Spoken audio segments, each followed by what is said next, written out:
Hey Greysteel Nation, Sully here with the Barbell Prescription, keeping you strong and healthy in the second half of life. Thanks for watching and subscribing.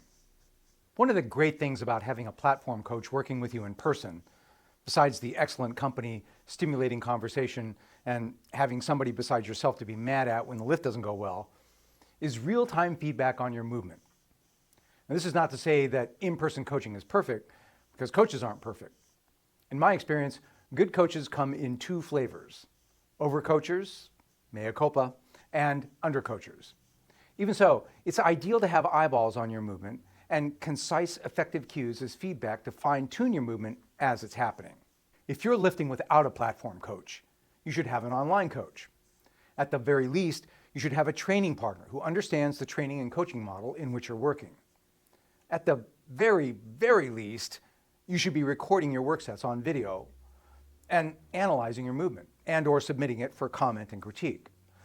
Not for compliments, mind you. Compliments are nice and I like them too. But aside from the intangible benefits of validation and encouragement, they don't actually help that much. Critiques are what's valuable. If you, your online coach, and/or your training partner, or all three, think that you have knee slide, well, you probably have knee slide. If the world thinks your deadlift setup stinks, guess what? And so on. The point is that no matter what your coaching situation is, you should have a list of major malfunctions for every single lift you train. Now, this list will change over time, but it will never go away because form creep is a thing. So, for example, right now, here's my list of major malfunctions on a few movements. Squat, favoring my right knee, driving out of the hole with the right elbow. Deadlift, still dropping my hips on the occasional heavy rep, not focusing on leg drive enough. Bench, dropping the left end for heaven only knows what reason, and a slight tendency to lift my butt just a bit too high on heavy reps or at the end of a set of 8. Press, coming off the left heel, probably because I'm favoring the left shoulder. Split clean, elbows are a touch slow, and my back leg is too straight, probably because I'm favoring my knee. Split snatch, a recalcitrant arm pull that I was never able to conquer, and my back leg too straight on the rack. Everybody should have a list like this. It's not an assessment of value or a hair shirt or a whip for self-flagellation. It's an action item list. It's what you're supposed to be working on. Now, here's a great way to do that. Make every rep about something. The movements aren't meant to be mindless or autonomic. They are learned, yes, and they become increasingly second nature, but they are also extremely subject to decay and form creep and require constant pruning and training.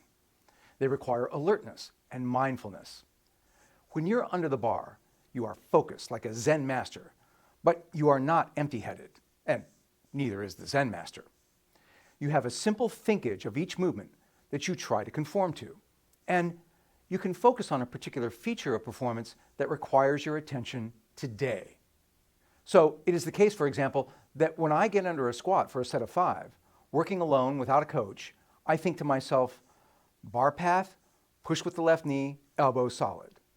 And then I make each rep of the set about one of those things. First rep, bar path. Let's calibrate the movement for the set. Second rep, left knee. Third rep, left knee again. Okay, that's better.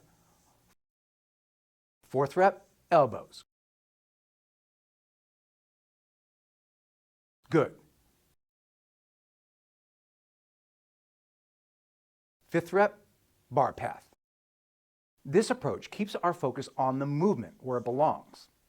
If we're focused on our elbows or our armpits or that back leg, we're not thinking, oh shit, this is heavy, or God, everyone's watching, or do these shorts make my ass look too big or not big enough? Those thoughts just aren't particularly helpful under the bar, any more than they're useful for your job or for studying or flying a fighter jet. So, making each set and rep about something focuses and strengthens the mind, while improving your form and strengthening your body. When you have a coach on the platform, you work together to decide what each rep and set are about, but it becomes less of a concern because you are getting real-time feedback.